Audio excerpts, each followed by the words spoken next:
사랑하는 시흥동산교회 성도 여러분, 좋은 아침입니다. 새날, 새아침, 하나님과 함께하는 가운데 새 힘을 얻어 출발하시는 귀한 한날 되길 축복합니다. 오늘 2021년 6월 28일 월요일 시동을 위한 메시지 지금 시작합니다. 오늘 주시는 하나님의 말씀은 잠언 30장 18절에서 33절의 말씀입니다. 잠언 30장 18절에서 33절의 말씀. 우리가 지금까지는 솔로몬의 잠언에 굉장히 많이 익숙해져 있었고 그 패턴이 계속해서 반복되는 가운데 오늘은 아굴의 잠언이 나옵니다. 그리고 저자가 바뀌니까 갑자기 문장의 스타일이 확 바뀌는 것을 우리가 볼 수가 있습니다. 아굴에 대해서는 성경에 그렇게 많은 설명이 되어 있지는 않은데요. 아마도 솔로몬 주변에 있던 많은 지혜로운 신하들 중에 한 사람이었던 것으로 보입니다. 그래서 솔로몬에게도 많은 선한 영향력을 끼친 사람이라고 볼 수가 있는 것이죠. 자, 아굴의 잠언 참 독특한데요. 18절에서 20절 말씀을 보면 내가 심히 기이 여기고도 깨닫지 못하는 것 서너시 있나니 곧 공중에 날아다니는 독수리의 자치와 반석 위로 기어다니는 뱀의 자치와 바다로 지나다니는 배의 자치와 남자가 여자와 함께한 자치며 음녀의 자치도 그러하니라. 그가 먹고 입을 씻음같이 말하기를 내가 악을 행하지 아니하였다 하느니라. 이 지혜로운 사람이 기이 여기지만 신비롭게 여기지만 깨닫지 못하는 것 서너 가지가 있는데 독수리는 그렇게 크게 날아도 자치가 남지 않는다라는 것이고요. 그리고 뱀도 마찬가지죠. 한번 기어가면 그 뒤에 자치가 잘 남지 않습니다. 바다로 지나던 배도 큰 물결을 잠시 일으키지만 또 자치가 금방 사라져 버리죠. 그와 마찬가지로 남자와 여자가 성적인 관계를 맺어도 그 자치가 남지 않습니다. 그렇기 때문에 두 사람만 비밀을 잘 지키면 그 관계는 비밀로 붙여지는 것이죠. 그런데 정말 아굴이 이 잠언을 통해서 하고 싶은 말은 20절에 있습니다. 음녀의 자치도 그러하다. 음녀가 음행을 저지르고도 그의 입을 딱 씻는 것 같이 내가 악을 행하지 아니하였다 이렇게 말한다라는 거예요.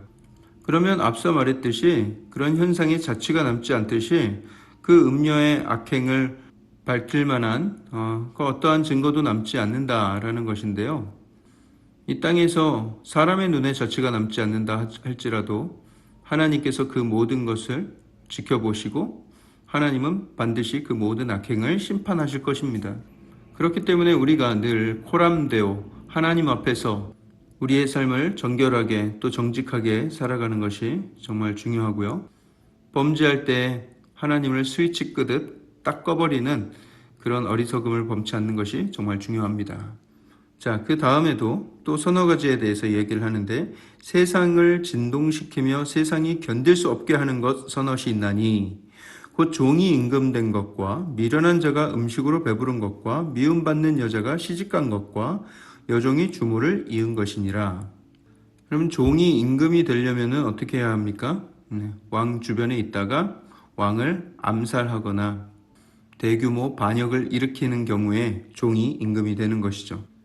또 미련한 자가 음식으로 배부른다라는 것은 음식은 요즘에는 너무 흔하지만 당시에 음식을 그렇게 쌓아놓고 풍족하게 먹을 수 있는 것은 굉장한 부를 축적한 사람입니다.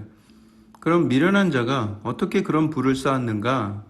부조리하고 악한 방법으로 또 불공평한 방법으로 부를 쌓았다라고 말씀하고 있는 것이죠. 이런 부조리함들은 세상이 견딜 수 없는 거다.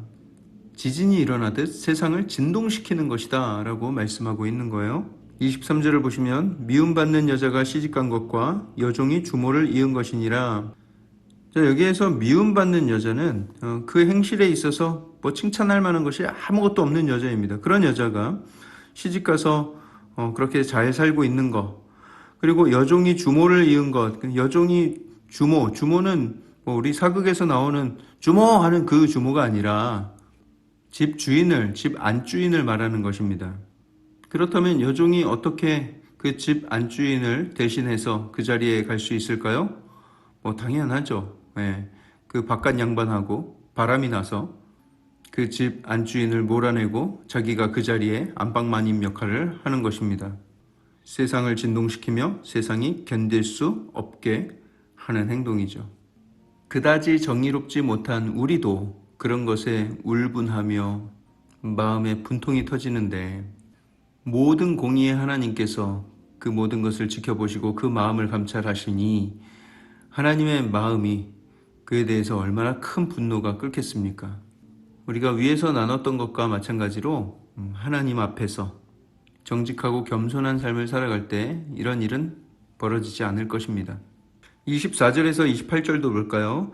땅의 작고도 가장 지혜로운 것 넷이 있나니 곧 힘이 없는 종류로 돼 먹을 것을 여름에 준비하는 개미와 약한 종류로 돼 집을 바위 사이에 짓는 사방과 임금이 없으되 다 때를 지어 나아가는 메뚜기와 손에 잡힐만 하여도 왕궁에 있는 도마뱀이니라.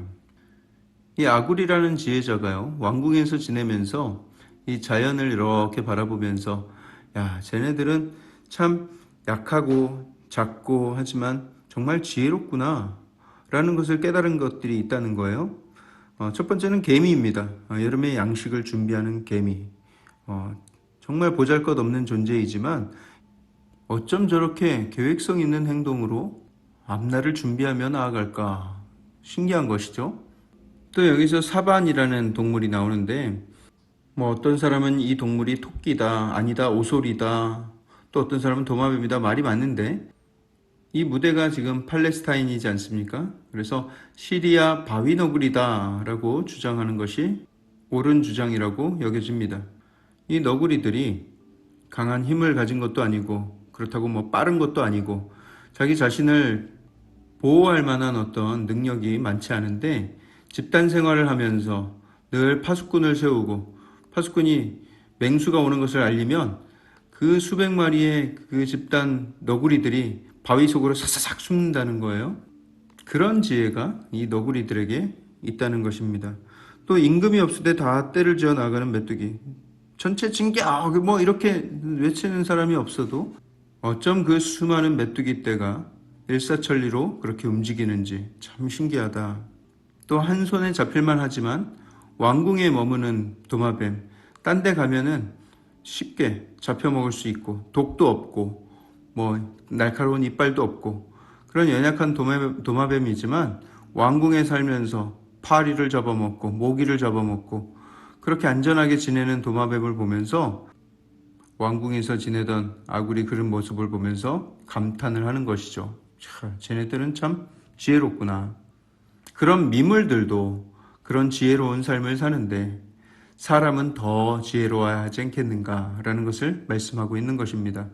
더 잘 미래를 준비하며 살아가고 더 부지런히 집을 짓고 공동체 생활을 하면서 위험한 곳에 다니지 않고 안전한 곳에 머무는 그런 삶을 살아가는 것, 그것이 우리 인간에게도 필요하지 않는가라는 것을 말씀하고 있는 것입니다.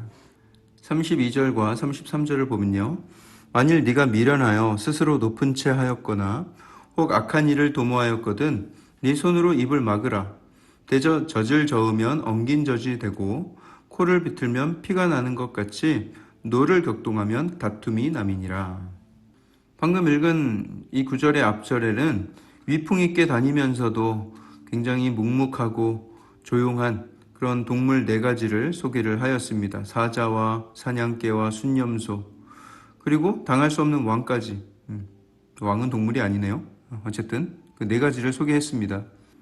그렇게 위풍당당하면서도 조용한 것을 본받아야 할 텐데, 만일 네가 높은 채 하고 잘난 척 했다면, 그것을 깨달았다면 빨리 손으로 입을 막아라, 조용히 해라 라는 거예요. 가만히 있는 우유를 저으면 계속 저었다 보면은 치즈가 됩니다. 그리고 코를 세게 비틀면 코에서 피가 납니다. 가만히 있는 듯 하나 그것을 자꾸만 휘저으면 어떤 현상이 일어난다는 거예요. 자꾸만 휘젓고 격동시키면 뭔가 원치 않는 일이 생길 수도 있다라는 것을 말씀하고 있는 것입니다. 나의 교만과 나의 어설픈 언행으로 인해서 상처와 갈등이 생기고 그 안에서 다툼이 일어난다면 여러분 그것이 얼마나 한심한 노릇입니까? 겸손